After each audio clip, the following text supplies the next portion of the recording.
many hypnotherapists nowadays, you probably already know, they see people online, like I do. Yeah, I've got clients all over right. the world, and so there's something magical about doing that in person. I can see the effectiveness of that.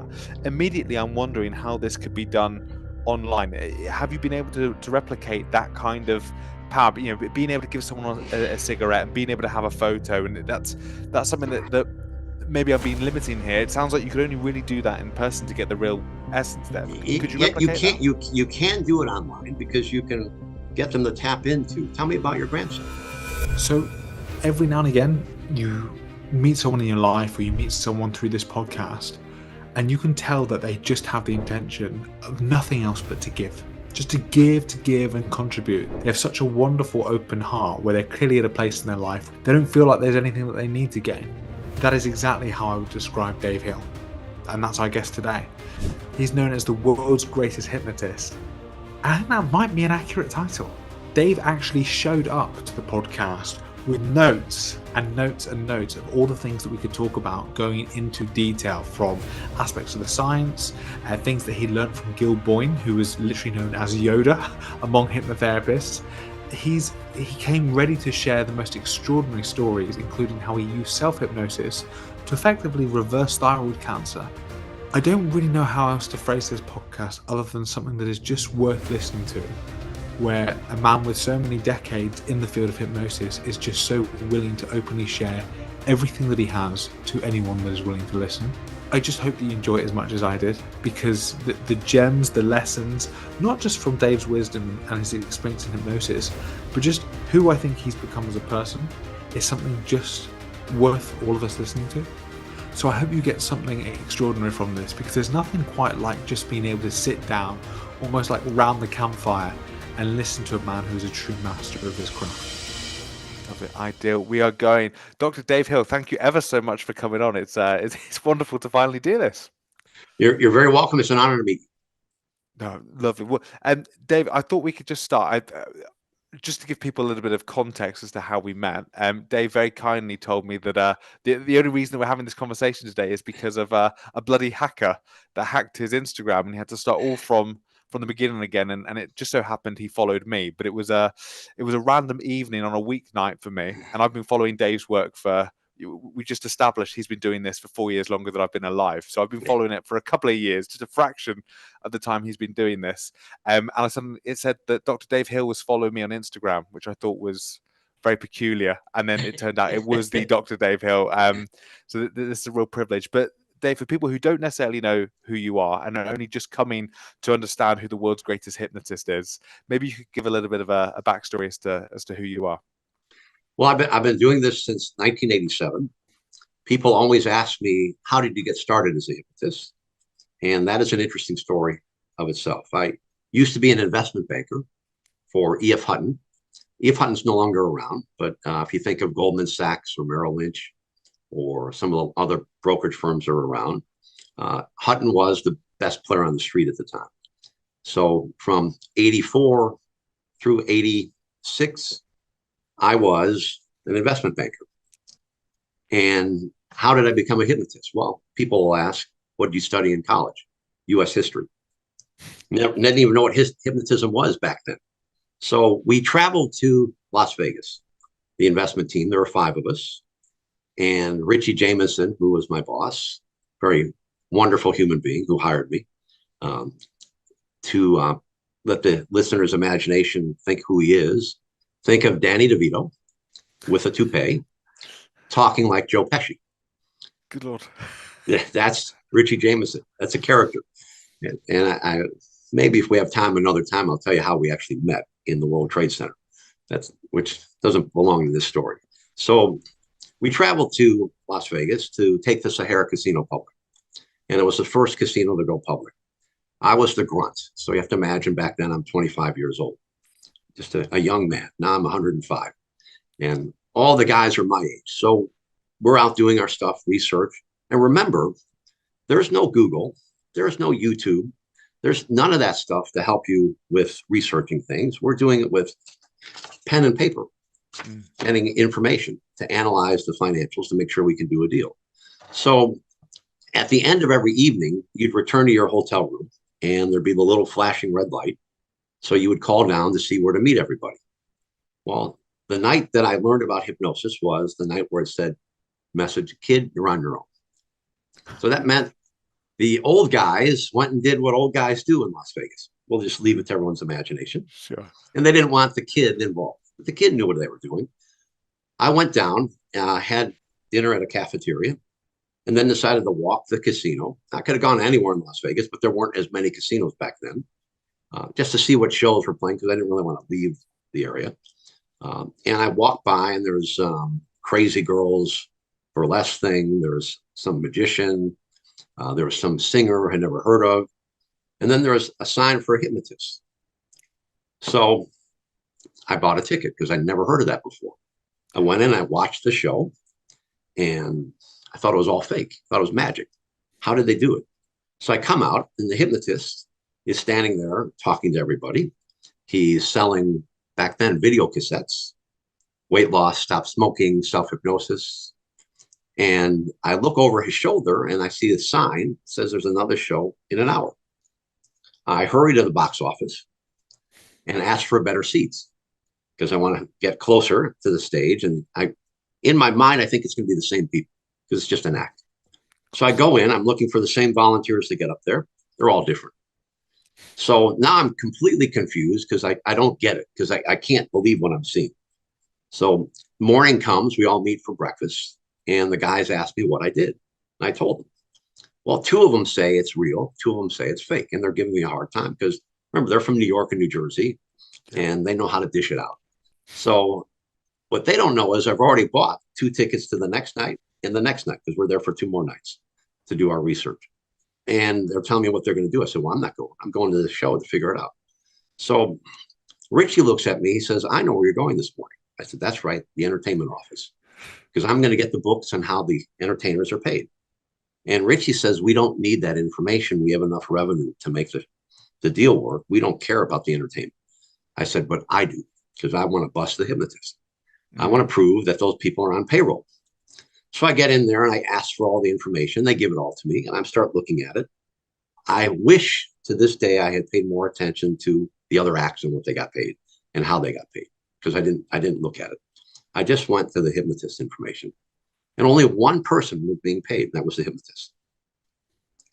Today, fast forward, the hypnotist can't do a show like that and get paid because they have to 4-wall the event, meaning they have to rent out the room.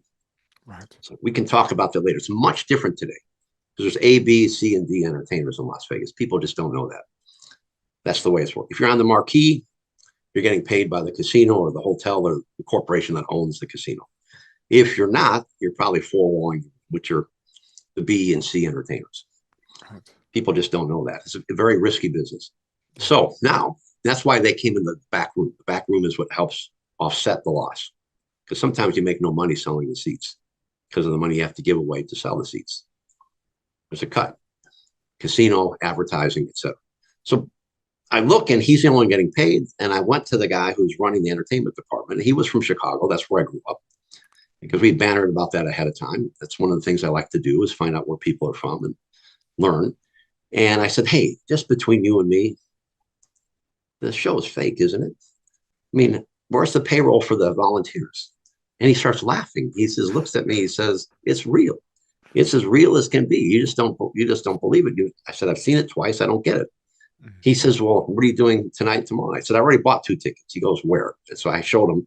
He said, let me get you better seats. So let me fix that for you. So he got me front row so I could watch it, a nice table. And back then you would sit at a table with some people, not in theater seats, because it was all old school Las Vegas.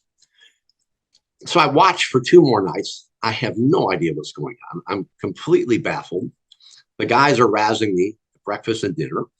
We go back to Manhattan. Now, there again, like I said earlier, there's no YouTube, there's no Google. There's no way to really look up what's going on. You either have to go find a hypnotist. That would be the yellow pages, which we don't even use anymore. And the library. So what I do is I go to the New York Public Library and I check out every single book on hypnosis. It goes back to the 1800s to maybe the 1950s, might have been the latest book there was at the time. I read them all. Didn't understand a lot of it, but I read them all. And on the weekends, I'd invite my friends over to my apartment, and I would say, I'm going to hypnotize you. And I would read the pattern from the book and do all the stuff in there. It never worked. Mm-hmm. And the reason is they didn't believe I was a hypnotist. And I didn't know what I was doing. It comes back to this thing called the hypnotic formula I wrote. We'll get to a little later on. So now I'm still mystified, but there's no hypnotist performing in New York at the time, which seemed to me strange. I couldn't find one. There probably was, but your way of finding them was reading the New York Post, New York Times, looking for ads. You're looking for that because where I lived, it was all Broadway plays. So just not, couldn't find one. Yeah. So, and I didn't think of going to the Yellow Pages to go see an individual hypnotist for therapy because I didn't view hypnotherapy at the time. It was just the show. Didn't even think about hypnotherapy. So we then find out from Richie that he's going to move us all to San Diego. And I said, how can you do that? He says, well, I persuaded E.F. Hutton to move us to San Diego. They're going to buy each of you a house and give it to you. Wow. Crazy. Wow. This is why Hutton is no longer around. It's one of the reasons. And they're going to buy me a boat so I can live on my boat in La Jolla, which is what Richie's brilliant man. So we all moved to San Diego. We have this small office. We used to get invaded by people off the street who wanted to open a retail account because this is a big E.F. Hutton. And we had to explain to them we're not a retail brokerage, we investment banking group. So all of a sudden, I'm reading the San Diego Union paper. There's a full-page ad, hypnotic selling techniques.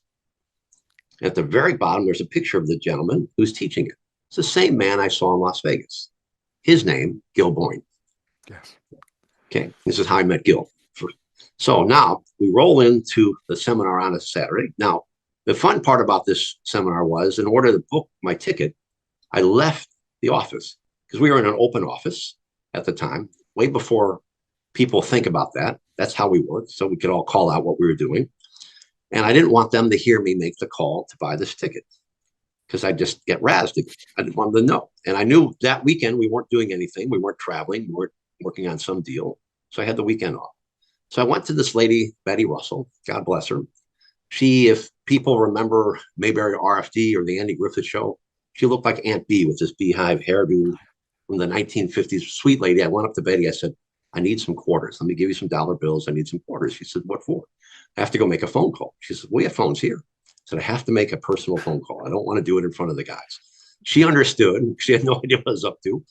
I went out. I called on a payphone to book my ticket. I talked to Gil's wife. Didn't know that's who it was. Booked the ticket. We go to the seminar, and he's teaching language patterns, which are brilliant. About if you think about hypnosis, people should think rather than hypnosis, maybe persuasion. It's another way to think about what we do. We persuade people to stop smoking and get rid of phobias. So he was teaching language patterns. A lot of them people will think come from NLP, but there's language patterns everywhere. So they were brilliant, and I understood it all. But in the middle of this routine he was doing, he would fast hypnotize people rapidly. And I'm just looking at this thing. I saw him do it at the show. I'm seeing him now. There's no way people just collapsing. And I mean, I'm spellbound is the only way to put it. So there's probably 300 people there. I wait for them all to leave. And I walk up to him. I said, Mr. Boyne, I would like to learn what you do because I don't think I can do it. And I don't think it's real. And he asked me who I was. And at the time, there was a commercial for E.F. Hutton that said, when E.F. Hutton talks, people listen. So it's a very famous commercial. So whenever we called anybody, people would say, we must listen because you're E.F. Hutton. It was brilliant marketing. So I hand him my card, and he looks at it and he smiles. He goes, oh, you're E.F. Hutton. I better listen to you. And that's how we met. And I explained to him again, and he said, he looked at me, he says, what's the real reason you want to learn? I said, I just don't think I can do it. I don't think it's real. I have no moral reasons for wanting to learn this to steal from people or anything like that. I just want to learn how this works. That's all. And that's it. So he invited me to go to his office up in Glendale. Now, Glendale is by LA. Now, we had just moved to San Diego. I don't know where Glendale is. Back then, again, no Google, no GPS devices. I have a thing called the Thomas Guide Maps for San Diego County, and I'm looking for Glendale. It's not in there because it's not there. I have to go get a paper map. Monday morning, I see Richie. He goes, what do you do over the weekend? I tell him. And he smiles at me. He says, you just won't give up. I said, I never give up. You know that. That's my personality. He says, well, do you know where Glendale is? I said, I have no idea. He says, well, it's up by LA. So here's what we're going to do. We're going to take the boat to Newport Beach. We're going to stay overnight for the weekend. We'll rent a car. We'll go see this guy. If he's the real deal, I'll nudge you on your knee under the desk so that you know it's the real deal, sign up. If it's not, we'll leave, but we'll have a good time. So I'm going to go with you to protect you. So up we go. We walk into Gil's home, the Hypnotist Institute of Los Angeles, based in Glendale. He takes us to his office, and then in the office, there's pictures of all sorts of famous people he's been with, shows he's been on, movies he's helped make.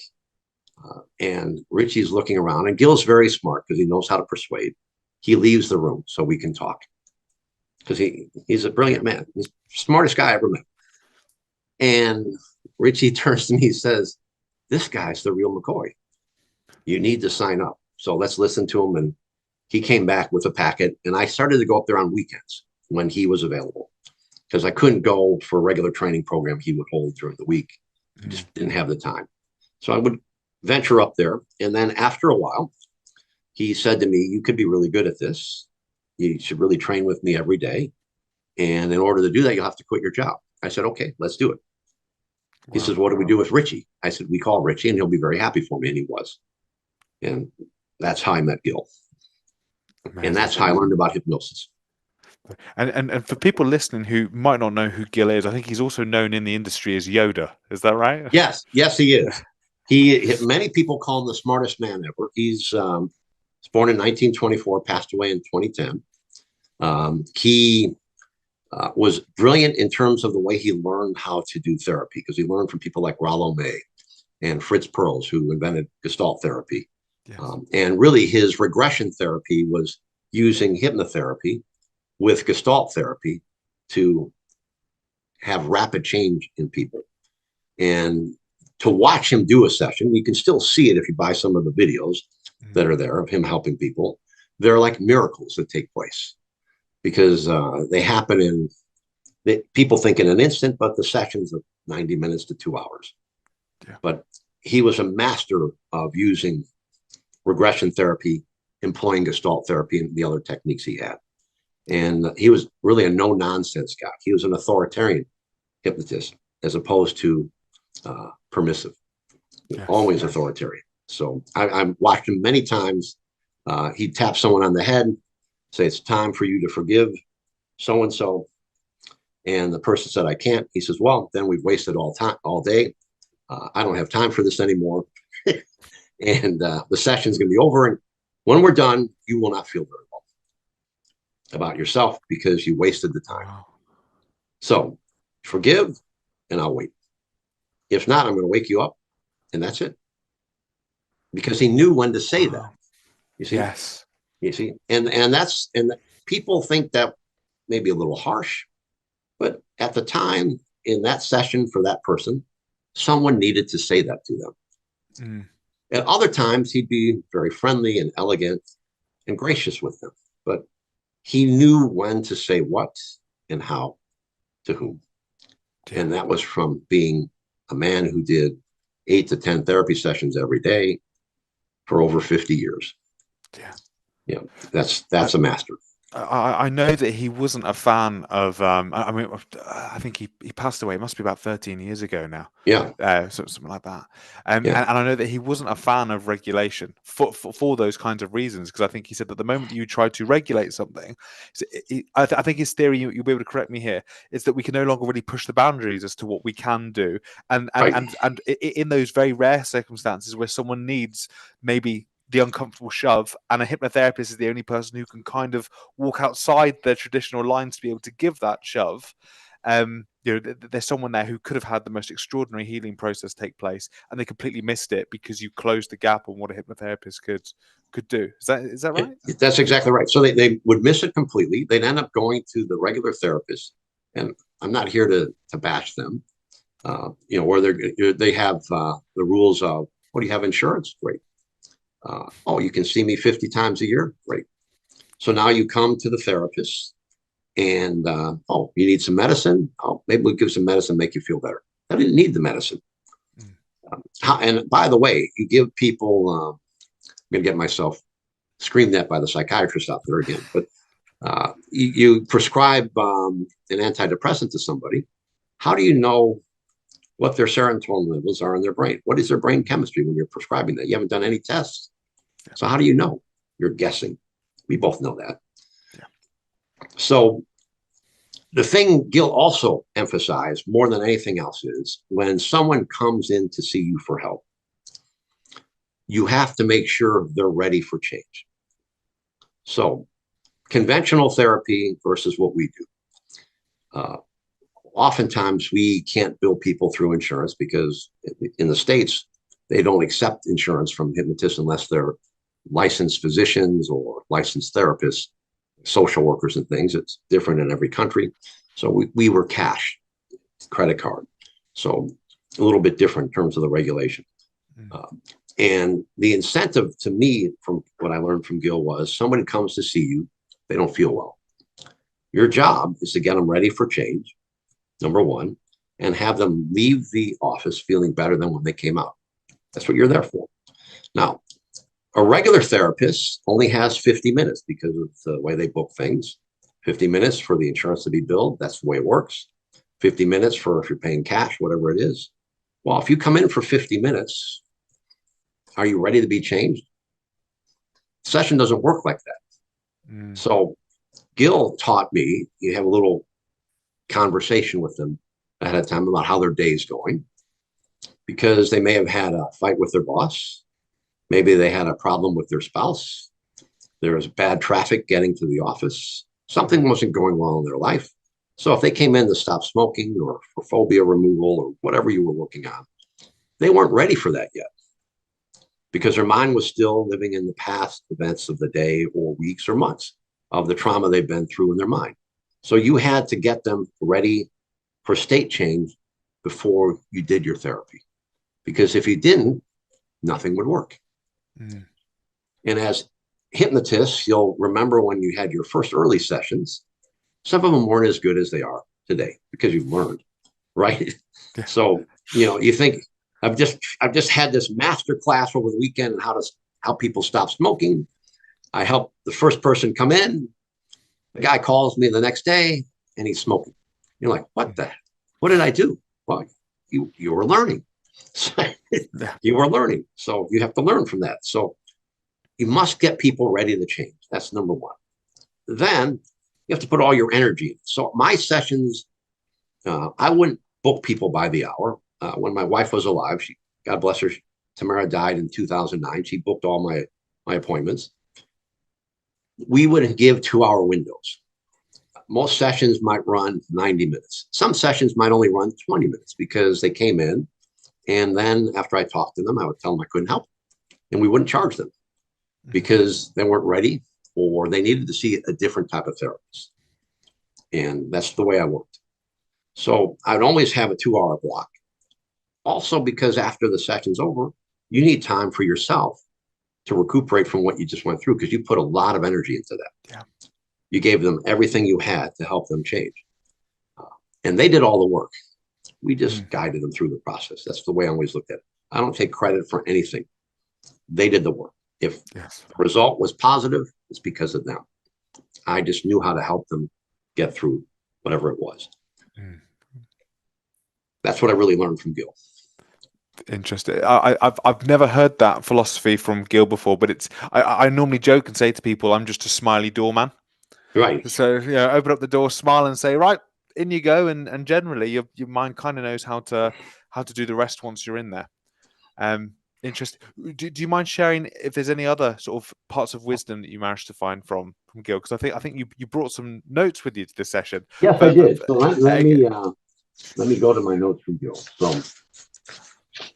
I must say, just to the people listening here, that Dave has to be the most prepped participant in a podcast that I have ever known. So he's made my job so easy today. Before we started, he brought on all these notes and said, I can speak about all these things if you like. And so I just want to put my arms back and just let Dave do his thing. Well, thank you. So these are some notes from training with Gil. So nervousness will accelerate hypnosis, and it will excite the state of the central nervous system. This is a very important note from him. An embedded command to use to help you put somebody into hypnosis is try to open your eyes, lock them now.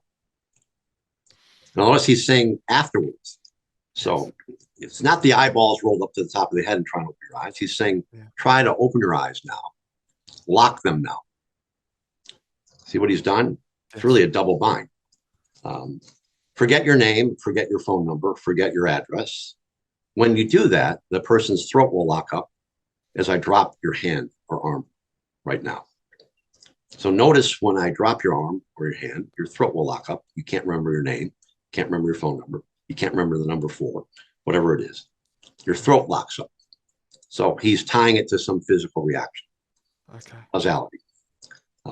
Words are the most powerful drugs known to man. That's a quote he always give, and that was from Rudyard Kipling. Right. The more you try, the more you will now blank, whatever you're trying to do, then nod your head yes, and you'll now be 100% successful. The more you will try to smoke, the more you'll realize you can't smoke. And Dave, are these things that he's literally saying in the first? So I suppose, is this the induction that you're taking us through right now? Because this is part of what he would say, and you have to remember with Gil, it was funny when I was training with him and starting to learn therapy. I would say, "Do you have the script for Stop Smoking?" Because then he would make me do a session with somebody, and he'd look at me and goes, "There's no script. You don't need scripts." He hated scripts. Yeah. You've been watching me. You know what to do. Make it happen. Yes. So that's the way there were no scripts. These are just language patterns he would use. I jotted them down. Always say double your relaxation. He would always say, don't use things like 10 times more relaxed or 100 times more relaxed or 1,000 times more relaxed, because people can't comprehend what that is. They can comprehend doubling the relaxation. So the way that might sound is double your relaxation with every easy, peaceful breath you take. And with every sound you hear now, that relaxes you even more. And now, with every gentle beat of your heart, your relaxation doubles even more. Yeah, beautiful. All right. I love it all, man. I really love it. That's all. Dave, I feel guilty here. I feel like I'm getting the best education ever. This is fantastic. We're here to help people. So the word sleep, when you use it, generates endocrines in the body and a natural state of sleep. That's why we use it using hypnosis. But remember, Gil would say you're not in deep sleep at night. You're aware of all the sounds around you. You just feel more and more relaxed with every word I say, with every sound you hear, or with every breath you now take. So that's that. So now here's some more words of wisdom from Gil. Use a startling command. So when Gil would do the rapid induction, and if you watch the videos of him, he would yell out the word sleep loudly. And his theory for that is it causes a massive shock and overload of the central nervous system and tremendous stress. Also because he's physically pulling them usually toward him. I learned to do my rapid induction is a lot more elegant, meaning it's not physical. So people who want to see that, you can go to my website. Not promoting people to go there, but you can see me on Mythbusters, hypnotize 3 people in 15 seconds, not doing it this way, my way. There are lots of videos I have of me hypnotizing people rapidly, but doing it in a more gentle manner. So he also talked about when they do that with the word sleep and he pulls on them, there's a loss of equilibrium. It could be partial or total, and that causes misdirection in their mind, misdirected attention. Then he would say things, roll the eyeballs to the top of your head. Your hands are out, lock your hands, stiffen your arms, lock your elbows, raise them overhead. That's this little thing here. We all know the hand clasp. The harder you try to open your hands, the tighter they will now become. So notice the misdirect of the language. The harder you try, the more locked they will become. So it's just interesting language. Mental confusion is important, relaxation. He always said, excite the imagination with the way you look and the way you sound. So if they think you look like a hypnotist and you sound like a hypnotist, they believe that. So you might say, as you're holding their hand, look at me in my left eye. Because people think lot of times when I'm doing a show, they'll say, "Oh, you're a hypnotist. I'm not going to look at you." Well, it's not the eyes, it's the voice. We all know that. It's the physical mannerism. So look at my left eye. And as you do, you notice my eyelid begins to blink and close down. Blinking and closing, closing and blinking. That's right. Every breath you take. And their eyelids begin to blink and close. Then you'll get the eyelid flutter. And when they're there, they're ready to go. So sleep. Pull their arm, yank it. Be careful, though. Don't pull their arm out of their shoulder. Gentle. And away they go. Develop mental expectancy, because what is expected has a powerful tendency to be realized. So that's going to go back to, we'll stop now. I wrote a little thing up after years of doing this called the hypnotic formula. And what that is imagination plus belief plus conviction plus expectation. That's what induces hypnosis. So imagination enhances one's ability to be hypnotized, especially since imagination is a language of the subconscious, as evidenced by the way we all respond to something that is not real simply because we imagine it. Now, the way to explain that to people is really easy. Everybody's gone to a movie theater. Everybody's seen a movie. Intellectually, when you walk into the theater, you know the movie is fake. But yet, if it's a great movie and you get caught up into it, you think it's real because you get scared, you laugh, you get caught up with the main character, your favorite person in the movie. You don't want them to get hurt, whatever it is. At that moment, your imagination is taken over. It is now real. You're hypnotized. You're in trance. So everybody has a good imagination. You just have to explain it to them in a way that they'll understand. And whatever a person believes will happen will tend to come to pass if their actions have anything to do with it. So they need to believe you're a hypnotist. They need to believe you can help them stop smoking. They need to believe that you can help get rid of their phobia of high places. They need to believe that. If you can't invoke that belief, well, that's on us. Then those who are convinced that you can hypnotize them will most likely expect to be hypnotized. So some people think they need to do that by putting all these fancy things up on the walls of their office. Well, that's there for a reason. You can get whatever certificate you want, you can buy and put up there and say you've done this and that. What's better is, I've found, I had a bulletin. And I would ask people, because today's the age of social media, you wouldn't do this today, but I would ask people to write me a thank you note. If this works for you today, write me a little thank you note that you've stopped smoking. Just write me or a letter. And with your permission, when you send it to me, I'd like to put it up on the bulletin board, like you see all these others up here. Yeah. That's the best thing because it's in different people's handwriting from different people about different topics. There is your social proof. Now, today we would use video and play video for all these people saying these things. But back then we didn't have that. So that's what I would use. You could still use it today because it's very easy to point out to people. Look at all these people I've helped. And then there are little hypnotic suggestion tricks you can use in the office. So in my office, I had 2 chairs and a small chair for me to sit in. My chair was like a little banquet style chair. And I had a basic desk that didn't even have any drawers in it and a little filing cabinet. My wife had the bigger office outside. The 2 chairs, one was cloth, one was leather. Now, the reason we got the 2 chairs was because of my wife.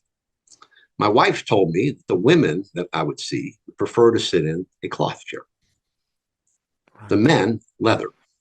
Now, I never thought of that, but you have to listen to people. So when they would come in, I would ask them to sit in a chair. I'm going to tell you, 90% of the time, the men sat in the leather, the women sat in the cloth.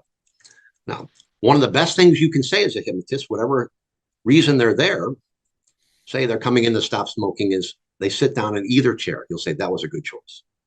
And they'll say, really? Yeah. The last person who sat there stopped smoking. Brilliant. See what we're doing? Yes. Layering suggestion from the beginning. So we continue here. He had a note here. He said, make videotapes of therapy. This is way back. This is from 2005. and of you helping someone stop smoking or phobia remote, and post, not the videotapes, because you couldn't really do it at the time, but post them on Craigslist, back when Craigslist was a great place to post for stuff like that, because it was free. A healing environment shows divine love. It's one of my favorite quotes from Gil. It helps them understand that they are unique. All human beings resist change because we're comfortable with what we know. This is very important. Yeah. Even if it's painful or frustrating. That's why people ask, why does the lady stay in that abusive relationship? Because it's comfortable for her, even though it's painful or frustrating. We stay this way because of our own self-hatred. Readiness for change. When an individual has suffered enough, they will face change. Suffering is mental, emotional, and physical. So that goes back to the readiness change we talked about before. Yes. This is the conversation you have to get them there, is find out what the mental, emotional, or physical reactions they're getting from that pain they're in. That's a great way to get them there, to remind them. The reason you came in today is because your doctor told you that if you don't stop smoking, you're going to die from cancer, or you may get cancer. And you told me you didn't want to do that. That means die, because your grandkid is 6 years old and you want to see him grow up. Mm. You have to remind them of that. So if you continue to smoke the cigarettes you have, you won't see him anymore. And back when I did this, they would have a picture of the kid in their wallet. So I'd ask to see the kid, and I'd hold the kid up. And what that means is, since you're going to continue to smoke, I might as well put this in the trash. And I would hold it over the trash bin. Right. It's pretty wicked, but it's you got to amplify the pain. If it gets the job done, yeah, absolutely. Now I'll tell you what we'll do. Give me your cigarettes. And they would give me their cigarettes, and I would ask, "Are there any in the car?" A lot of times there were backup cigarettes in the car, so we'd go out to the car if we had to.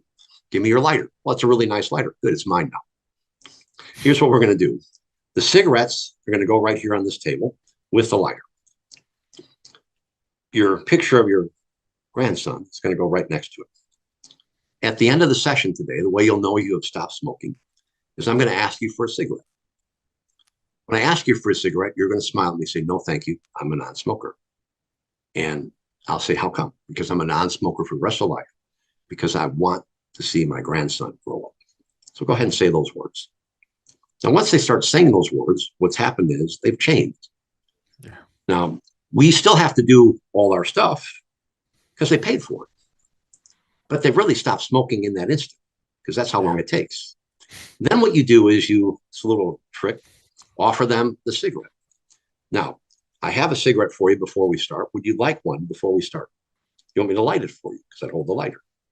"Oh, no, I'm a non-smoker." "Really? How come?" "Because I want to see my grandson grow up." "That means you're a non-smoker for the rest of your life?" I nod my head and smile. "Yes." "Great. We're ready to begin. Let's do this." See, that's getting them ready to change. Now, if they won't let you put the cigarettes there, they won't let you keep the lighter, then you say, you revert to a different type of persuasion. "Well, Bob, I can't help you." And they'll say, "How come?" "Well, because you're not ready to stop." "But you helped my friend Joe." I said, "But Joe was ready. Yeah. And Joe was better than you." And what I'm doing is telling somebody they can't do something. People don't like to be told that. It goes back to when you're a little kid. Mom and dad say, "Don't do that." So I'm taking them back there and saying, "I can't help you because you're not like Joe." And then you want them to say, "I'm better than Joe." "Really? How?" "Well, if I want to stop smoking, I can." "Well, do you want to stop smoking?" You want to get into this little argument with them and ramp up again some desire to stop. That's their expectation. Now you're going to have a good outcome. But if they say, "Well, if you say I'm not better than Joe, I guess I'm not." And then you can hit them with, if you want to, I guess every time you want to do something, you just don't do it to be successful because you don't think you're better than anybody else. When did that happen? How does that feel? I'm going to give them one more chance because they're in the chair, they're in the office, they've earned their seat because they came in. So if I can persuade them out of whatever they're in to come back, will help them. But if we can't get anywhere else, thanks for coming in. When you're ready to stop, come see me. There's no charge. And that's the best referral you can get when you leave. The guy, you don't want anyone leaving your office saying it didn't work. Oh, that's really good, Dave. Okay, so we've got multiple outs there. The first thing that's coming into my head, Dave, is that many hypnotherapists nowadays, you probably already know, they see people online, like I do. Yeah. I've got clients all over the world, and so there's something magical about doing that in person. I can see the effectiveness of that. Immediately, I'm wondering how this could be done online. Have you been able to replicate that kind of power? You know, being able to give someone a cigarette and being able to have a photo, and that's something that maybe I'm being limiting here. It sounds like you could only really do that in person to get the real essence there. Could you replicate you can't that? you can do it online because you can get them to tap into. Tell me about your grandson. Okay. What do you enjoy with your grandson? What do you enjoy with your granddaughter? They don't need to show you a picture. We've asked them to turn their phone off and all that, so it's hard for them to access the phone and hold it up. But maybe where they're sitting, maybe they have a picture nearby.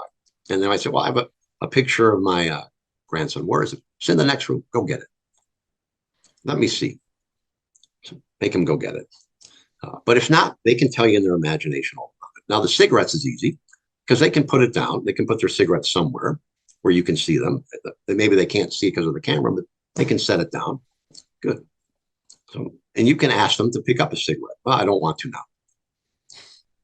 Even before this, I don't want to because I don't want to smoke anymore. Okay, thank you.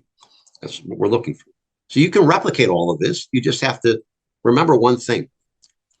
There is no limits to what a human being can do except the limitations they place upon themselves.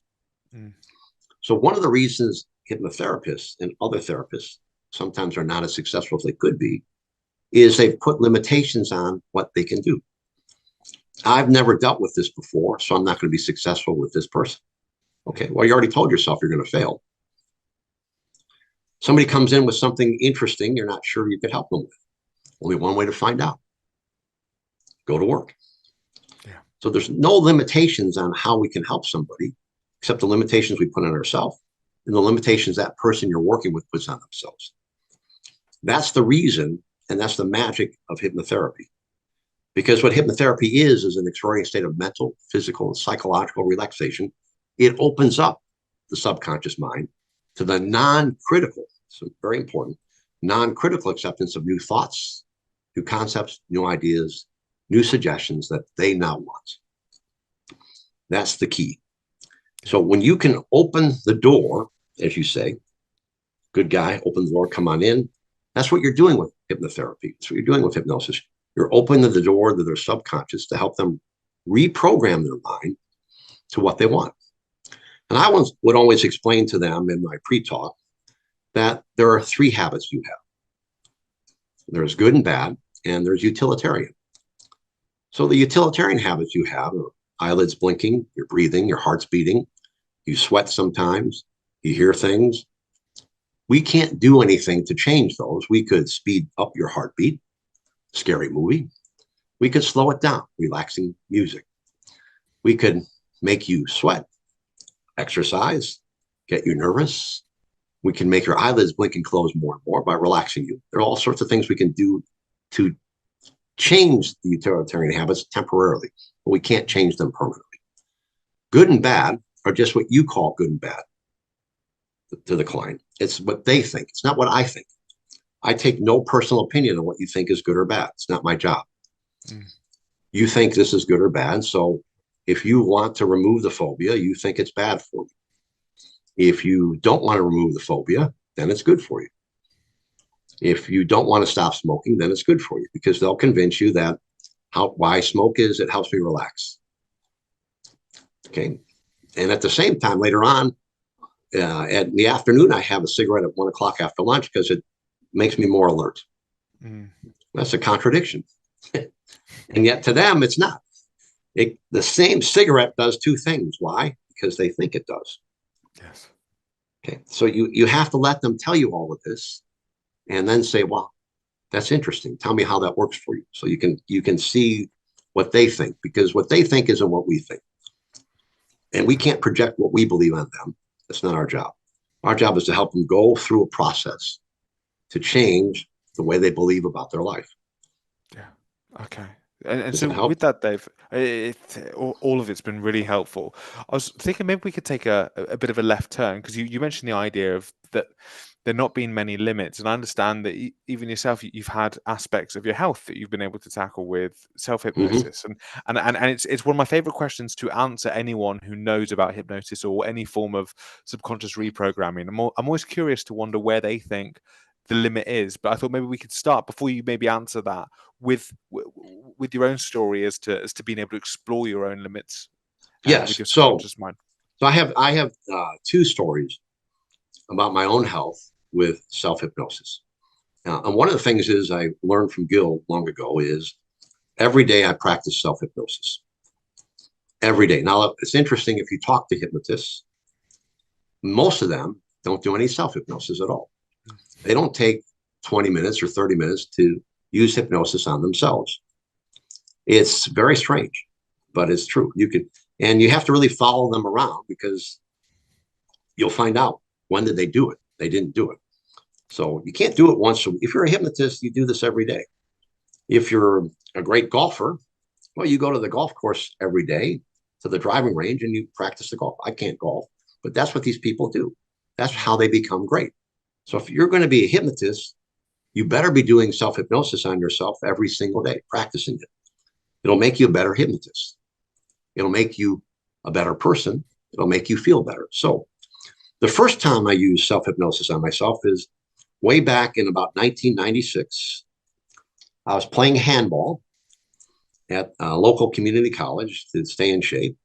I used to play handball all the time in college, and I took a swing like this, and I felt a tear here, rotator cuff. Now, never had that happen before. So then I went to see an orthopedic surgeon. He took an MRI. He told me I had a rotator cuff tear, and that it would be out for 6 months if I had surgery. But I wasn't behaving physically in the way that a normal person has a rotator cuff tear. Because remember, this is 1996. That's a long, long time ago. It's almost 27 years ago. Yeah. Okay, this arm here, I can lift my arm up. Never had surgery. So what I did was I used self-hypnosis every night to imagine people repairing the rotator cuff tear. I also learned to do some exercises with my shoulders that I do every other day to this date. I won't go through them because we're not a physical therapist, but there are things you do to just teach people. When you lift your arm up like this, holding some weight this way, then you bend over this way, and then you do these. So we're attacking the shoulder in 4 different manners, strengthening it. So years later, a very famous orthopedic surgeon, I'll leave his name out, ran into me because I did a show for a group of doctors, and I told him the story, and he wanted to take an MRI. And yeah, the rotator cuff tear is still there. And he did the tests, and he says, "You have great strength in that shoulder." How? And I told him what I did. And in the self-hypnosis, I always imagined little superheroes going around repairing whatever was needed to be done. And I would do that 20 minutes, 3 times a day, until my shoulder felt better. That's number one. Now, years later, during the pandemic, I was diagnosed with thyroid cancer. Now, it seemed to be impossible because I didn't have any of the symptoms. I could go read about them. You get the symptoms from the doctors. There was one marker in my thyroid that was off, and they were convinced that I was going to die in 6 months. Still here. Wow. So I went to work again using self-hypnosis, imagining superheroes going around, Captain America, Iron Man, Superman, Batman, all the people knocking out the cancer. Well, and I went to 2 different doctors, just so people know. I went to one hospital, and then I went to a different hospital brand in the States to see 2 different people. The blood tests were the same, so we knew it wasn't the lab. No. And they were talking about doing surgery and all sorts of therapy. Well, it went away. 4 months later, I went and got the blood tests, and it was gone. They didn't understand. Now, recently, in July of this year, I was diagnosed again with thyroid cancer. I'm sorry. And I had to go through, this time, chemotherapy and some other protocols. And I went through that until around October, and it's gone. So how I beat it was not easy, but again, every day I use self-hypnosis to imagine the cancer being beat. And quite frankly, they told me I shouldn't be here. I'm still here. So tenacity. So Wow. there's 3 examples. It's not going to work for everybody. God bless people. I'm sorry, but you have to do the best you can with what you got. Yeah. Oh no, Dave, that's extraordinary. I had no idea that it happened again earlier this year. So I'm sorry to hear that, but really pleased that you seem to be recovering strongly and just as fit as ever. And so what made you jump to the chemo this time? This time it was the doctors showed me the situation and said you had to do it. So, Right. and it was not easy. It was brutal, no fun. You felt terrible. I had a very special person who took me to and from the chemo every Wednesday when I was going. Just a friend, very nice lady, and just fortunate to have somebody there to help me. Yeah. And I had some friends come out and visit when I was going through this, and she's one of them was a very famous actress. We'll leave her name out. I'm sure she doesn't want publicity, but she came and she said, "What's it like when we drive back?" And she said, "Oh, it's hilarious. I'll put him in the back seat so you don't have to see him vomit."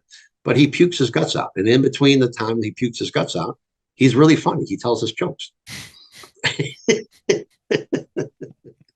which is what happened. So she stayed for 2 weeks, this lady, and she had an entertaining time. She couldn't believe it.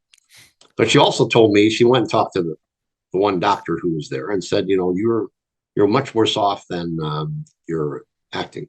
And I said, it's not how I'm acting. I have to believe that I'm not as worse off as they say. So I have to believe I'm going to win. If I'm not going to win, I'm not going to win. I can't do anything about that on the physical side. What I can do is I have my mind. And I'm going to use my mind to will my way through whatever I have to. Yes. No, it's amazing. And doctors do have that power to break the critical faculty a lot more than I think they realize. It's amazing how powerful doctors' words can just penetrate every cell in your body. And sometimes for the good and sometimes for the not so good as well. Well, they have the authoritarian. You see, when you walk in to see a doctor, they've got the coat on, they got the name tag on, they have the stethoscope on. They're the men and women of power, and if they hold up a bottle, a pill, and say, "I'll give you this pill, and your pain will go away," well, because they said that it will go away. Now we know from studies that may not even be a real pill. Right?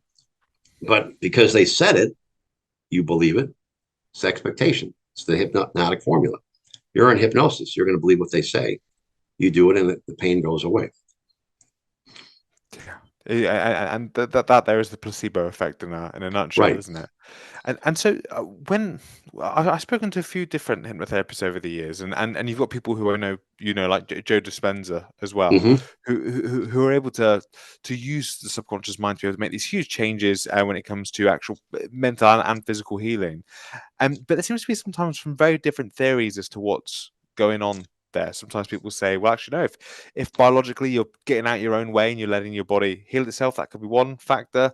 Sometimes people say that it's almost like you're connecting to source or something outside of yourself. I think Joe Dispenza is a big fan of the quantum field. So the idea is that you're tapping into a probability where actually you are okay and you can heal the thyroid cancer, and you invite that in. I wouldn't pretend to know that I have a clue as to what's actually going on. All I really care about at this point is if it works or not. But I didn't know if you had any theories as to what the hell is going on. See, I don't think we know. I think what we need to know is the real simple thing is what someone believes to be true is true for them and no one else. So if we can tap into their belief and not tamper with it, we can use their belief of what's happening to heal them. And that's what we have to do. We can't, I would liken it to the time I did a regression one time. And I took someone back and they had asthma, had no idea whether this was going to help them or not. But I said, I will help you, and you will only pay me if the asthma actually goes away. And I had a medical referral from a doctor. It's the only way I would work with a person like that. Yeah. And when we went back, we did regression therapy. Didn't tell her, never tell anyone you're going to do regression therapy. So a warning from Gil, because you'll shoot yourself in the foot. You can't tell them that's what you're going to do. So when we were going back to her asthma attacks, to the very first one she had, we went way back, and I said to her, where are you? Are you inside or outside? I'm inside. Are you alone or with somebody? Oh, I'm with people. Give me a report. What are you doing? Well, I'm in a theater. I'm watching a play. Okay. Is it daytime or nighttime? It's afternoon. What's going on? Well, the theater curtains are on fire, and there's a stampede to get out of the theater. And I said, well, what year is it? It's 1775. Now, do I know? Am I to believe this is true or not? I'm not smart enough to know. I'm going to use the information. Well, what's happening next? Well, we're getting up to run out of the theater, and I fall down, and somebody steps on my chest. Asthma. And I die. And I die. So what do we do? Gestalt therapy, we have to use forgiveness therapy for her to forgive the person who stepped on her. And we do that. And as we go through that, and they have their conversation back and forth, she being her, and then imagine she's talking to that person who stepped on her. And they reach the point where they forgive each other for this happening. And then we bring her back and do a little inner child therapy, where I would always, at the end, have them imagine they can see themselves when they were born, and they look at the little baby, and they hold them up to their heart and let them know that they're always with them, and they'll always be safe because they'll always be there for them. So I always would end the Gestalt therapy. We do all that, awaken, and I used Gil's line, which is, kind of surprised yourself, didn't you? And she did. And so I said, let me know how things go. She leaves. 30 days later, I get a report from the doctor who calls me on the phone and says, what did you do to my patient? Now, right then, that's like, oh, I'm in trouble. Well, we did a therapy session to help her with the asthma, as we said we would do. Well, what did you do exactly? I said, I can't go into the details because that's just what we do here. Why are you asking? Well, the asthma is gone. She's not taking any of her medications. So I told her not to stop. She said she hasn't needed them. The inhaler is gone. I want to know what you did. I said, well, we could meet for lunch and I can explain to you what I did, but we need her permission. And we did meet for lunch, and he was mystified.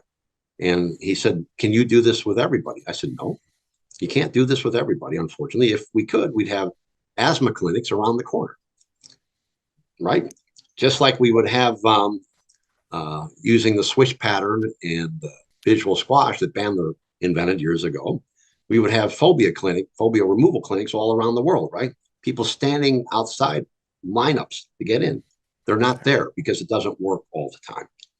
It just doesn't work all the time. We're not 100%. It will work in certain instances. So I don't know what goes on. I would just simply say it's the mysteries of the mind. Use the information to help your person heal themselves. Let other people who will devote their lives to investigating universal consciousness and all that other stuff, let them, the smarter people in the world, let them do that. Take the information we can get, use it to help heal people. That's what we're here for. Yes. Okay. I feel like that's a very diplomatic way of hiding your own sneaky suspicions there as to what might be happening, Dave. Well, are you willing to share your own personal perspective as to what you think might be happening? I think people are visualizing in their mind what they need to visualize to heal themselves. Yes. I think that's all there is. If we believe in the other, good for us. But unfortunately, we can go interview people on the street and we know what the outcomes will be. If we go interview people street after street after street, we're going to get, most people either aren't going to understand what we're talking about. Some people will say yes, some people will say no, but there won't be a universal consciousness belief. They're just not going to believe that unless they're in state. So if they're all watching a sporting event or they're all at an event watching their favorite singer or musician, they're in state to believe there's universal consciousness because they're in trance watching that event. Mm. How's that? Okay, no, that's Probably, that's very fair. how about if I side with the famous Andrew Newton and say it's all BS? That's, I had him on the show last week. Okay. I had Andrew last week, yeah, and he's Yeah. a very interesting character. Okay, interesting. So we think it could be BS, but again, if someone comes in with that, it's like, okay, Whatever let's ride this. Gil drilled it into my mind. Whatever someone believes to be true is true for them and no one else. Yes. Always remember that. Yes. Okay. Do not try and persuade them that what they believe is not true. All you're going to get into is a confrontation and argument. Yeah. You need to use that information. It could be in a regular conversation. Just know that's what they believe. So if you want to get into an argument, you know how to get into an argument. Just talk about that one topic. If there's no reason to, why are you going to waste your time on that? Yes. I remember a story of Marshall Silver, who's also a student of Gil's, who I think had to do something on TV, and he had to heal 10 people using hypnosis, and he said there was only 9 that showed up, and then there was a 10th that was an agoraphobic woman at home. She opens the door and she says, "Oh, Dr. Silver," and obviously he's not a doctor, but he says, Right. "Yes, that's me." And he sees that there's pictures of Jesus all over the wall, and immediately she says, "What are you doing here?" He says, "Well, of course, God sent me." Right. And it never even needed to go into any kind of induction process. He just put his hands on her head and said, "Woman, be healed." And Yes. but before she knew it, she was happily walking outside as if she'd been doing it for the last decade. Yeah. So I completely understand that. Yeah. Using He took the belief she had and helped that belief heal her. Yes. Okay. That's a wise man helping somebody. Yes.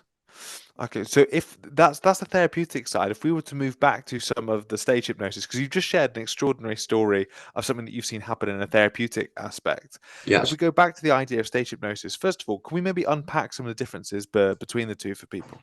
Yes. So let me go to my little write-up for you. So there's really, I've broken down hypnosis sessions, whether it's self-hypnosis, hypnotherapy, or stage hypnosis, into 10 blocks. And I'll go over the 10 first, then we'll go over them individually. So number one is there's a client intake or individual consultation.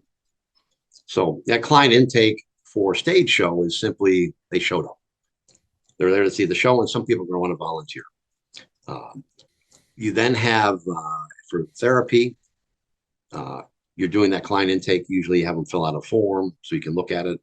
It's all nonsense because it's what they write down at the time. You don't want to believe any of it because it's going to cause you to get on their side, say, "Oh, I feel really sorry for you." You don't want to get there. You just want to look at the information and talk about it. For your own self-hypnosis, your client intake is what you're feeling at the time that you want to work on, whatever it might be. So increase self-confidence. Maybe you want to sleep better. Maybe you don't want to get angry as much as you do at certain people. That's your little intake of what you're going to do. Then there's the pre-talk. So the pre-talk at a show is the hypnotist explains what's about to happen. It's not the same pre-talk necessarily that you do for therapy. It's not the same pre-talk you're going to do when you're doing self-hypnosis, because the little pre-talk is different. But it's all set up to get the people who want to be hypnotized to volunteer at a show, for yourself to go into self-hypnosis, and for the person who's there in your office or by Zoom to help them understand that hypnosis can help them. Okay. Then you're going to ask for permission to hypnotize them. And these days, a lot of us don't do that anymore. You always need to ask for permission. Is it okay if I hypnotize you? Because they're giving you an agreement. Yes. Right. Getting the opt-in. You're getting the buy-in to the process. So we all do that. So if there are 10 people on stage, 30 people on stage, it's okay that I hypnotize you. They all nod their head. Somebody doesn't nod their head. On stage, we may want to get rid of them. We might want to ask them a quick question because they might be up there to hijack the show, be a heckler to prove you can't hypnotize them. So you have to be aware to get rid of them. If they're in your office, if they're not ready, they have some reason they're not ready for change. So you need to ask them, okay, you're not ready yet. How come? Never ask why, because why is an attacking question. Replace your why questions with how and how phrase. Then you should do a suggestibility test. So suggestibility test is just to help them understand that they can be put into a state of trance. So there's lots of suggestibility tests you can do. The easiest one is the hands rising and falling. It's really easy to do. We do a little circle thing for hypnosis shows where have someone hold up the circle like this and say, look at the circle, look back at me. That's right. Look at the circle, look back at me now. Just want you to do this as I do here. I want you to place this circle right here on your chin. And all the time, 90% of people place the circle here on their cheek. Some will realize what you said. They'll slide their hand down here. Some will already have it here. Some will be paralyzed. They won't know what to do. So you can explain physical suggestion, verbal suggestion.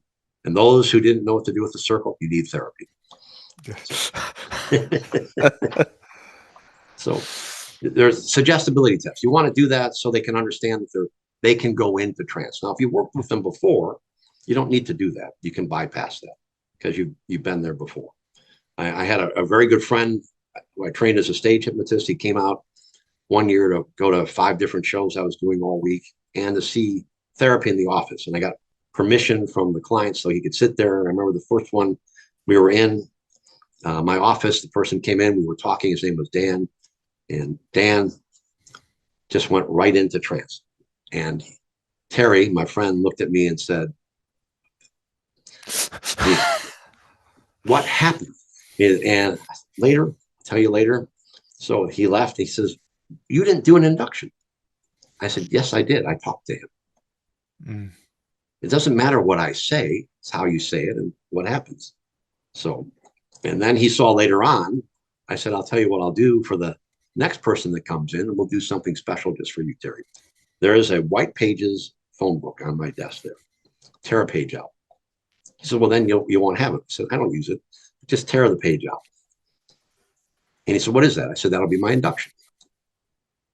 So when it's time, I'm going to read the names and phone numbers and the addresses in a hypnotic way, and it will put this person who's coming in next into trance. And he says, there's no way that can happen. I said, well, you're going to be sitting right next to them. You watch. And so that's what we did. So next, there's the induction. So how you induce hypnosis. Now, if you're doing hypnotherapy, doesn't really apply if you're doing self-hypnosis because we understand ourselves what an induction is. But if you're training someone into self-hypnosis, you shouldn't use the word induction because no one knows what it means. No. Okay, I'm now going to do the world's fastest hypnotic induction. I'm talking to my client. I'm talking to the stage, people out in the audience. What the hell is he talking about? No. In a moment, what I'm going to do is relax you quickly, fast.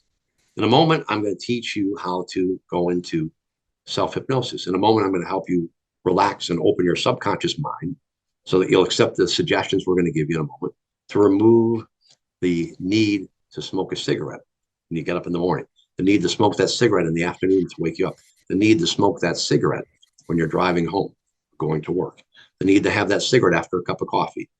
That's what we're going to do. We're going to teach you how to relax. Because people don't know what the induction means. You have to change your vocabulary so that everybody understands. Now, once they're in trance, you deepen them. Now, there's a whole convoluted world of what state they're in. Who knows? The state they need to be in is where they're relaxed to accept the suggestion.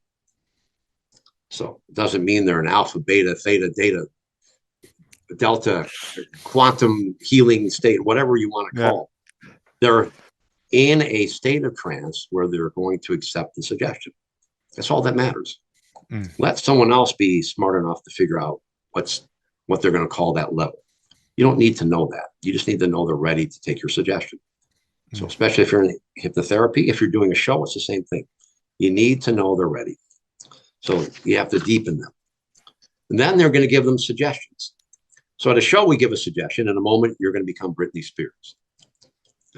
When the music plays, you'll be singing, "Oops, I Did It Again." If you understand, nod your head for me. Now we go through this 3, 4, 5 times. The audience doesn't remember that.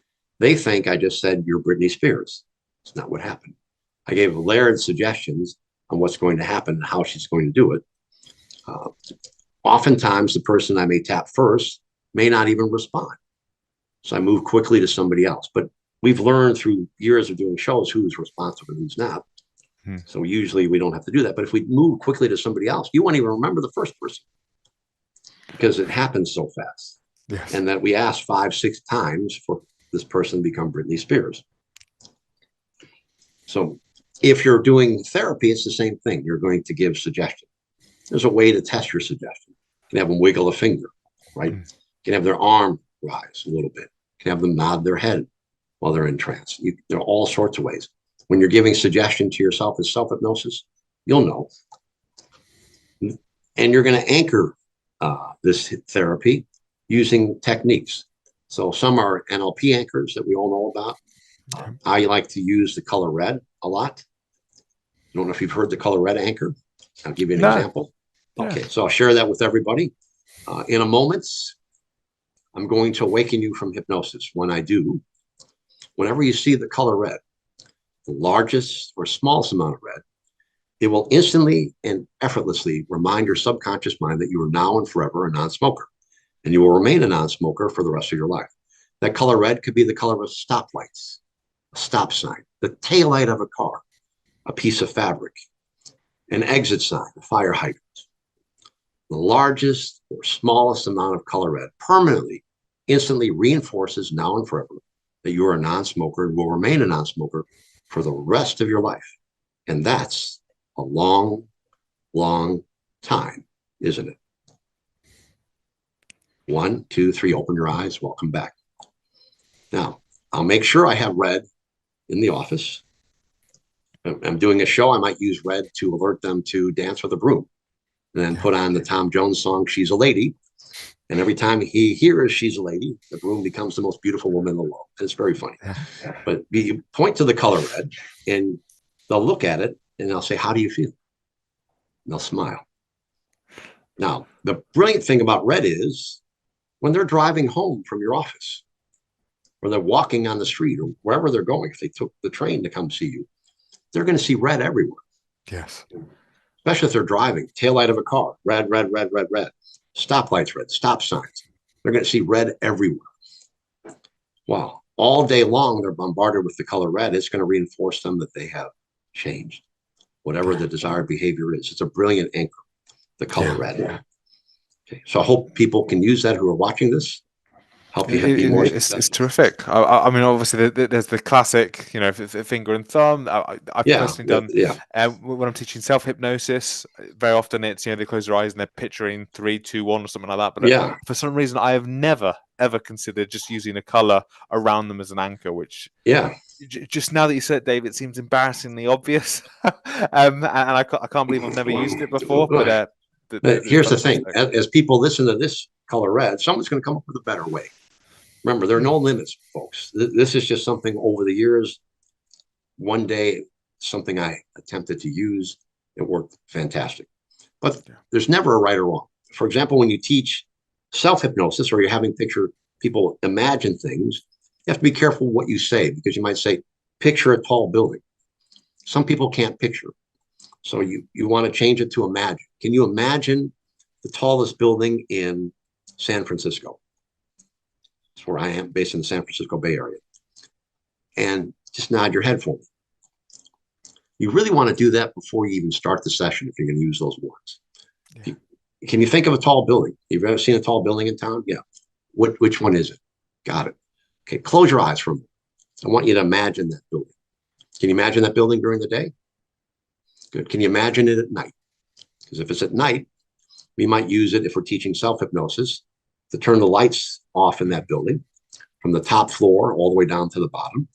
And as those lights go off, floor by floor, room by room, you become more and more relaxed. So once they know they can do that, you don't have to worry about if they can picture it. So I'll also share with what I do at the end of a show, which is different than everybody else. So I'll do that in a moment when we get to post-hypnotic suggestions, which is next. So you want to leave people with a post-hypnotic suggestion. So that was the color red. So it could have been the anchor of the circle of confidence people like to use. This is a good one because people can think about it if they want to be more confident. You can put that hand in your pocket. You can hold it down here. No one can see it. You can be at a meeting. You can put your finger under the desk, under the table. No one knows. And put your thumb and index finger together and you're now confident. But if you're going to use the circle of confidence, you need to test it when they're awake. We often forget to do that because we've done it under hypnosis. But when they're awake now, you want them to think. Go now back to a time when you were nervous. We're using it for stage fright or public speaking. Good. The more you try to think that you can no longer get on stage and talk, the more you try and think that you're afraid of speaking in public, the more you're afraid of singing. I want you to now take your thumb and index finger of your right hand or left hand, whichever one they've decided to use, their dominant hand, and put it together. And as you do now, notice the more you try and feel afraid, the more you try and become nervous, the more you try and realize you can't do this in front of them, you now know that's not real, that you can't. And once you realize that now, give me a great big smile. And now they've tested it while they're awake. They're still in trance. They don't realize that. But now you know they know how to use it. Yeah. Makes sense? So we have to remember we do this. Okay. Now, then you emerge them from hypnosis. Now, the interesting thing is you can watch lots of videos out there. Mentalists, for example, or magicians using hypnosis. And they always awaken people by doing it the way that offended Gil the most. They will say, in a moment, I'm going to count from 5 to 0 and awaken you. Well, you're counting down. Gil would always say, you don't count down to awaken someone because that's down means down into trance. Yeah. You need to count up. And remember, you don't want to really use awake for the stage show because it's theater, but they're not asleep. So someone might stay in hypnosis if you say 1, 2, 3, wide awake, because they're saying, I'm not waking up. I'm not asleep. You emerge. You become more alert, more revitalized. You feel better than you have before. You can open your eyes and you're back and you feel great. So just remember, you count up to emerge someone. That's the big thing. So let me share a little thing I do at the end of a show. So one of the ways, if I'm having a corporate event, so corporate events can be tough. You're having trouble bringing people up on stage. They don't want to be made fun of in front of their friends. That's what they think. You have to explain, we're not making fun of you. You're going to enjoy the time up here. But to reward you, at the end of the show, I'm going to give you a positive suggestion to improve your life. The way I'm going to do that is I'm going to help you achieve one of your goals. Now, all of you have goals out there. Some of you might have business goals, career goals. Some of you might be going to school on the side, academic goals. Some of you might have athletic goals, fitness goals. Some of you might have spiritual goals, religious goals, personal relationship goals. Whatever they are, it doesn't matter. I'll help you with a little suggestion at the end to help you achieve that goal. If that's important to you, raise your hand. Now, people who raise their hand, they're in to go up on stage, right? That's another what? Suggestibility test. Yes. I mean, just asking an undeniable truth question. Okay. So when they come up, then I'll sit them in their chairs again. I'm going to go over that one more time before I go over the rules of being on stage and what's going to happen next. Yeah. I say, now, some of you might be worried. There's always word in a show that if you come up here and volunteer that you're going to tell us things that you don't want us to hear. It's the myth of the movies that under hypnosis, you're going to reveal all your secrets. Well, I'm here to tell you that won't happen tonight unless they're really good secrets. Okay, so now they all laugh. So I want you to also know that whatever your goal is, you're not going to tell anyone. Only you know what that goal is. I don't need to know what it is. No one in the audience needs to know what it is. But some people will shout it out. That's even better because they're going to get better because they're letting everyone know what they want to do. Mm-hmm. They're going to be held accountable. So all I want you to do at this time is just close your eyes for a moment. They're going into trance. They don't realize it. I want you to imagine the goal you're working on, what you want to become successful at, what you want to smash through. Once you have it in your mind, just nod your head for me. And once they all do that, they're doing what we call compliance. We're doing compliance testing all the time, right? We're layering it into our conversation. They open their eyes. Well, they've just been in trance. They just don't realize it. Great. I'm going to help you with that. That's my gift to you if you'll stay with me the entire show. If I have to ask you to leave the stage area, I just want you to know that today is not your day. You didn't do anything wrong. I appreciate you coming up here to volunteer because you brought everyone else with you. But if I ask you to leave, just means you'll enjoy the show better out there than up here. But if you really want to achieve that goal today, you'll stay with me and follow my instructions. Ready? Okay. Yeah. Oh, now, how do we do it at the end? Here's my words. I want you to focus on that goal you want to achieve now. In a moment, I'm going to count from 5 down to 1. So I count from 5 down to 1. I'm going to give you some wisdom to help you achieve that goal. 5. I want you to remember that knowledge, education, information is the key. The more you have of it about the specific goal you're working on, the more likely you are to apply the specific techniques you've learned from that information to help you get further and further along to achieve your goal. 4, you need to remember that you need to do activities every day, small activities broken down to achieve that goal. You have to do them every single day. A lot of people call these disciplines. People don't like the word discipline. So let's break it down into small action steps. Imagine yourself now doing the small activities you must do every day. You have to do it every single day so that you can become successful. 3, I want you to now think of what you also have to have, which is a plan, a guide, a map, a course direction to get you to that goal. And realize that as you move toward that goal, oftentimes you're going to have to change your plan. It's okay to change your plan. You have new information. The more new information you get as you're learning how to get toward your goal, you may realize you need to change the way you're progressing to it. It's okay. You don't have to stay rigid toward that plan. Change it so you can get there. 2, realize that on the way to that goal, you're going to fail often. We call it failing forward fast. Denzel Washington likes to say, fall down 7, get up 8. Failing forward fast is okay. And now 1, all those obstacles and barriers to your success are now gone. I want you to now imagine in your mind a wonderful movie beginning to play. It's a movie of you right now having achieved that goal. The images get brighter and the favorite music's playing. Your favorite people are with you. They're cheering you because you're now achieving something very important to you. And as you realize that happening, I want you to sit up in your chairs and give me a great big smile.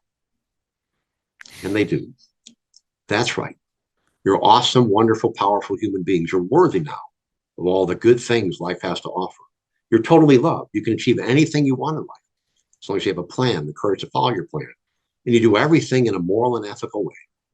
All these wonderful suggestions permanently merge now with your powerful subconscious mind, always to remain to be recalled with each and every peaceful, easy breath you now take. That's right. And now 1, 2, 3, awaken. So that's what we do at the end of a show. That's what I give my people. Yeah. Oh, Dave, that's good. That's very good. I'm very glad I've got this recorded, you know. Well, these are just things that I do. So one day I was struggling one time to bring people up because that's part of the deal. So I said, let's bribe them with what I can do better than anybody. Let's offer them state change right now. And we got a clamoring of people. So yeah. Oh, that's Dave. Thank you so much for sharing that. That's and I think my clients are going to be thanking you as well. Yeah. I'm very conscious of time, Dave. What I was hoping to do before we wrapped up, there's a few things. Sure. One, talk about the books that are based on you, Mhm.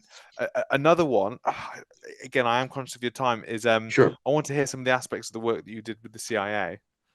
And also a little bit about the aspects of memory and that you did on Mythbusters. Sure. So, because I'm conscious of time, which of those, if we had to pick two of those three, which ones would you want to address? We'll do the books and Mythbusters, because Fantastic. Mythbusters people can go watch, and I Yes. can tell the background story. Will end with that. I'll talk about the books because it won't take that long. Yeah. So long ago, I had a student of mine and a friend, Joe Frizzetti. He trained as a hypnotist, went to all the classes I had. Dave, just because of the background, there we go. If you put there the we book go. in front See? of you, I can There we go. see. This is called, it's called Master or Servant. Meaning, who's the master, your mind or everything else? Or are you a servant to your mind? Master or Servant, Secrets of the Wisdom Cafe. Lessons learned at the Wisdom Cafe. And then he wrote volume 2, Master or Servants, Recapture, what does he call it? Recapture the Power Within. And then he wrote the volume 3, Master or Servant, Awaken to Life's Purpose. And there he goes to a Buddhist monastery, something that you're familiar with. Now, these books, I'm not pointing them out for people to buy them. I don't make any money. You can get them in Kindle if you want to. But they're wonderful if you're a hypnotist or want to know about hypnosis. Is he tells the story of how hypnosis works for people in this fictional novel. Now, in the novel, I'll read you a little prepared statement of what these novels are about. There's a character called Dr. Jefferson Paul. He's a world-renowned master hypnotist. He spent a significant portion of his life studying the intricate workings of the human mind. He's an expert in the field and trains budding hypnotists in his academy. Now, Dr. Jefferson Paul is me. The character is based upon me. Joe has a wonderful thing he wrote at the beginning of his book, a little preface. It says, dedication. This story is dedicated to my good friend, Dr. Dave Hill. You are truly a master. So there's your little tip of who that is. Yes. He then he calls my academy was called school was the Rules of the Mind, but he turned it into Lessons of the Mind Institute. That's the thing there. And then he has a character, David Christian, who's the average guy who stumbled through his career moves and drug abuses, only to find himself in a position many often do, unsatisfied and wondering what his true life purpose is. When the two meet in an unlikely situation, they form a friendship that will have life-changing consequences for each. Now, David Christian is a composite character of all the people I met, and a lot of things that happened or what happened to Joe himself. And so the secret to life achievement is delivered in a manner never seen or read. In an age when the gurus of life are often on a crusade to change the world, Dr. Jefferson Paul demonstrates this with the ease that every individual has, the capacity to change their life and vault to new heights in the moment they make a simple choice. Far beyond the reach of today's technology and the system built into each of us that precludes the possibility of failure, if followed in a methodical order. And that's, he's going through what we call the rules of the mind. Can this one man shed light on all humanity and impact change as never seen before? Probably so, if all humanity is willing to learn how to utilize the gift, which we hold inside. Master or Servant will not only entertain you, lay out the breadcrumbs for you to take the same path that David Christian took, but few others are willing to take. And that's the key. Not everyone's willing to do what it takes to change. They don't have the passion, the belief, the desire. To meet life head on, make the most of your own potential you hold inside, and to live life on your terms and your terms only. That's what these books are all about.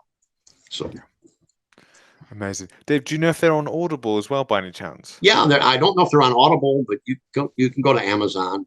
Yeah. You can type in Joe's name, and you'll see. I think they may be. I don't know. I don't sell them. I just tell the story that someone was kind enough to write these books and honor me by making me the hypnotist in his books.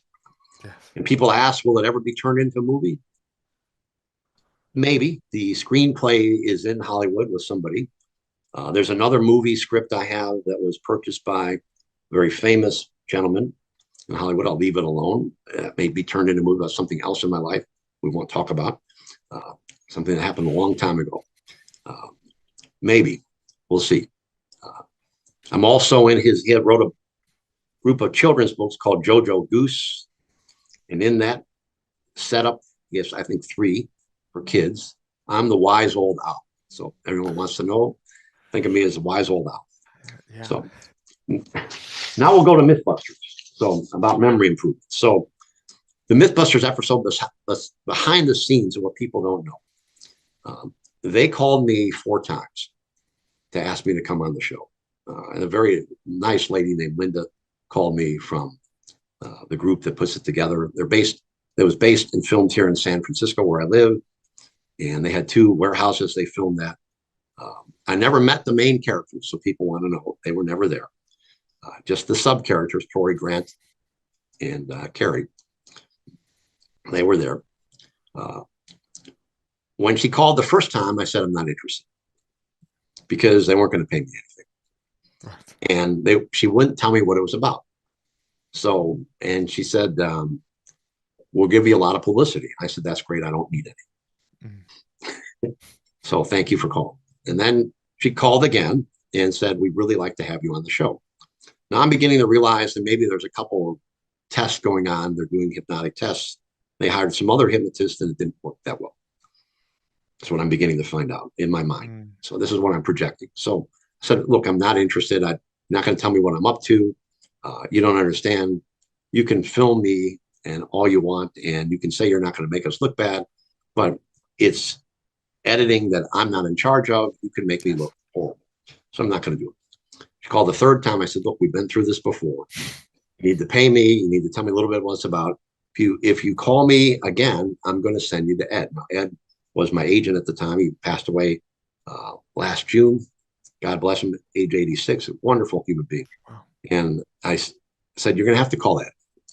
And when you call Ed, it's not going to go. Because after I hang up, I'm going to call Ed and tell him what's going on. And he's going to say, just send these people to me. You don't want to be involved in this. You don't need to do it. So she called again and she said, look, I can't tell you a whole lot about what we do. I just know we need your help and we would like you to make the show. And I said, why? She says, we need a real hypnotist. And I said, well, there's a lot of real hypnotists. Call around. You don't need me. No, you're local. You can get here. What do you want? I told her how much she had to pay me. Okay, we'll pay you that. So we set up a date. You know, it's interesting. The day we did that, that evening, I did my first show for Google. So it's an interesting day for me. So yeah.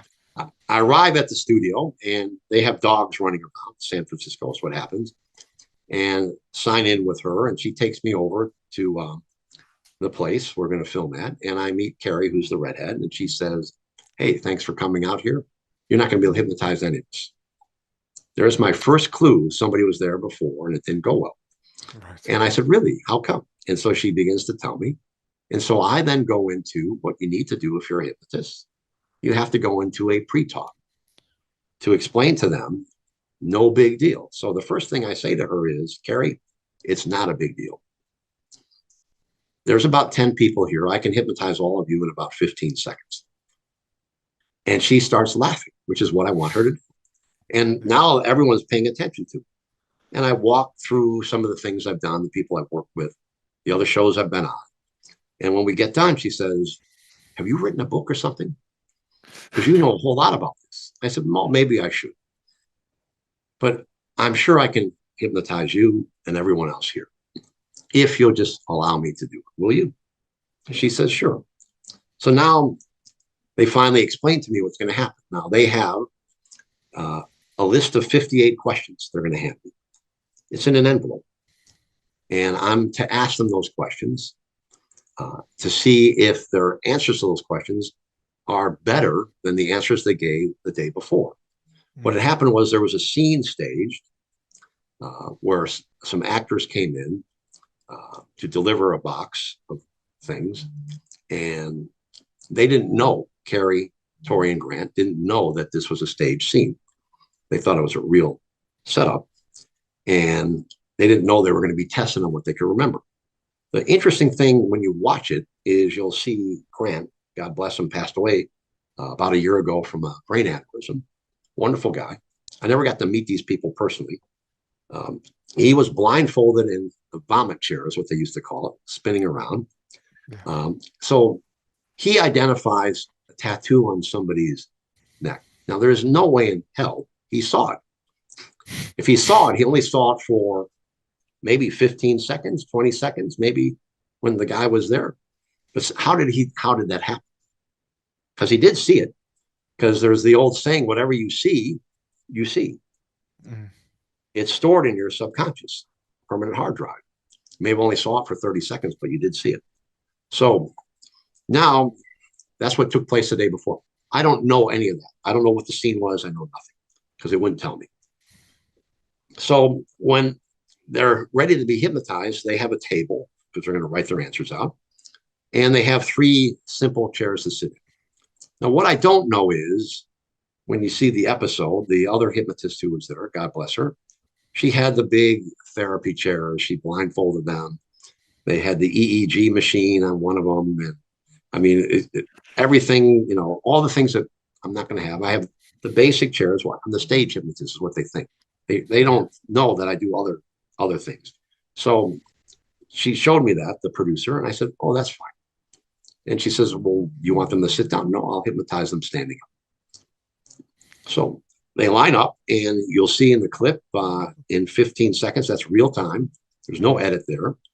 They are hypnotized. Boom, boom, boom.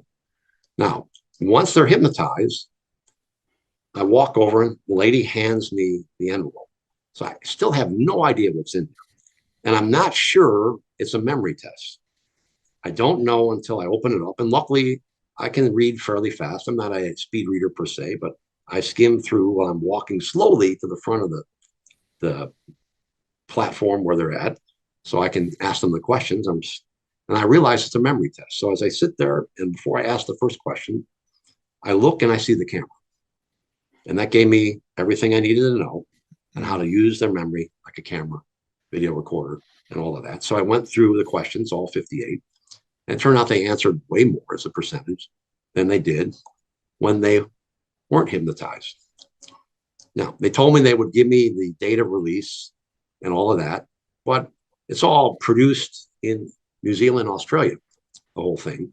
And it comes back here. I've never been to New Zealand or Australia per se, so I wouldn't know, but I get the little DVD of the show that I'm allowed to put up if I want to take any of the clip because I got permission using my attorney and a nice letter, but I don't know it's already aired. What happens is one morning I wake up, my phone is ringing off the hook, business phone. There are hundreds of emails all about Mythbusters. And I don't know that it's been aired. So I read a couple of them, and I don't want to read them all because I don't want to be tainted because I don't know what happened. So I now know it's on the Discovery Channel. So I go look on my listings when it's going to air again. And I find out it's about 11 o'clock that morning. So I go and watch. I'm not going to answer any calls. I'm not going to do any of that. I get text messages, probably 1,000 that day alone. I watched the show. Now I'm in the clip at the beginning, but I'm not till late in the show. And there's only about maybe 3 to 5 minutes of me at the end. There's a lady who gets way more attention than I do. So when we get to the end, I see the difference. There's the hypnotist that didn't work, and there's the hypnotist that did work and who wasn't busted. So now I see what I got, and I wasn't miffed that I didn't get as much airtime. I'm just happy with the way it came out. Yeah. So then I go read the emails. And now I'm also getting calls from Linda at the studio of people who want to hire me. And one of them was some famous rapper I'd never heard of, and he's in LA. So I said, I'd never heard of this guy. And she told me who he was. So just to come down to a party and do nothing more than to walk around and hypnotize people. That was it. So it was a wonderful, wonderful thing for me. So that's the story behind the scenes. Amazing. Oh no, it's fantastic, Dave. And anyone who's listening again, they should check out the clip because they're right. You really do see Dave do it with 3 people in real time in 15 seconds or less. Yeah. Dave, am I right in thinking that you don't do hypnotherapy or teach hypnotherapy anymore? No. In 2009, when my wife passed away, I made a decision to close my office for 2 reasons. One is a last visit I had from a client. I'll tell you about in a moment. But she used to screen people out. And so what would happen is when she's not around, I'd answer the phone. I'm a nice guy. So although I might be an authoritarian hypnotist and could be tough in certain sessions with people, somebody has a problem, I'm going to listen to them. I've lost somebody, so I'm weakened as a person in terms of I want to give back. And I would say, yeah, that's interesting. Why don't you come see me? Now, I know I can't really help them because I've made my decision, which I shouldn't, but they need to go talk to a therapist or somebody. It's not something that we can't do. As hypnotists, we can't do everything. You have to realize that. There are certain things, some therapy works for some people some of the time. And you have to realize that the things that you're not capable of doing, maybe you're not skilled enough, it's not what you should do, they need other type of help, you need to send them to those people. Maybe you can't refer them, but you can tell them how to access that care. Because that's the best thing you can do as a human being. And I have something to end that will share that thought. So I stopped then. And the other thing that happened is a guy called me and he said, I want you to help my mom. She's not able to get outside and do the things she wants to do. I think she has some sort of phobia. Could you help her? Now, I didn't ask enough questions. I said, sure, bring her in. So when I get to the office, it's 9 o'clock in the morning. He wheels in his mom in a wheelchair. And I already know what's coming because I would get this all the time after some shows.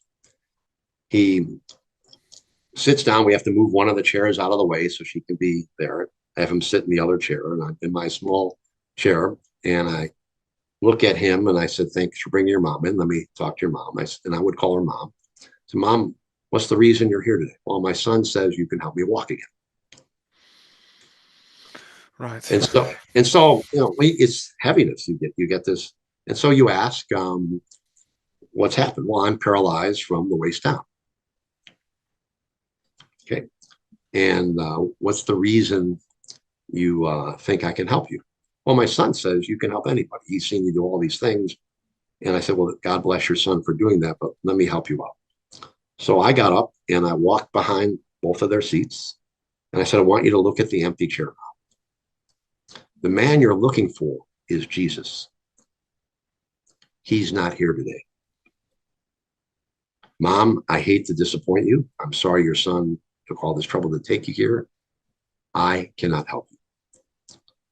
He can, but he's not present. I wish you the best and a wonderful life. Let's help you back out to the car. And as we walk out, I pulled the son aside. I said, really? This is what you want to do to your mom? I'm sorry you believe that I can do anything, but I can't. I'm just a human being.